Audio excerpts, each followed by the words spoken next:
Umar Khalid, a former JNU student and activist, has entered his fifth year in jail. Khalid faces terror charges under the Unlawful Activities Prevention Act or UAPA for his alleged role in the Delhi riots of 2020. In March 2020, a 40-page charge sheet by the Delhi police described Khalid as a veteran of sedition. It alleged that Khalid conspired to organize a Chakka Jam during former US President Donald Trump's visit to Delhi, which the prosecution claims falls under the definition of a terrorist act under Section 15 of the UAPA.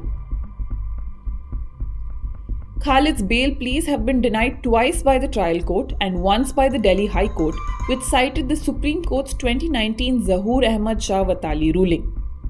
This ruling restricts courts from analyzing the merits of the case while considering bail in UAPA cases. Khalid's trial is yet to begin. The prosecution has presented statements from over 24 protected witnesses, identified by code names such as Saturn and Echo. These witnesses allege that Khalid was involved in secret meetings and made provocative statements including Andolan Khoon Mangta Hai. However, Khalid's lawyers have argued that these testimonies are hearsay, recorded months after the FIR, and have not been followed by the recovery of weapons or evidence linking him to an unlawful organization.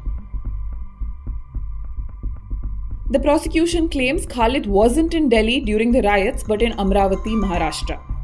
They argue this created a perfect alibi while he played a silent whisper role in organizing protests in Delhi's mixed neighborhoods.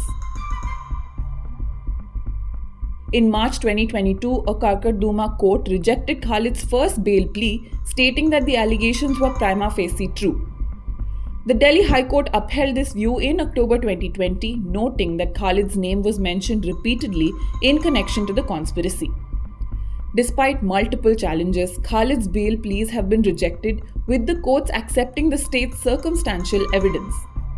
Khalid's case remains at a standstill as the trial is yet to begin. Meanwhile, a pending plea before the Supreme Court challenges the broad interpretation of UAPA's Section 15, which could potentially bring relief to Khalid. Until then, Khalid remains in custody, with the courts upholding the state's version under the strict provisions of UAPA.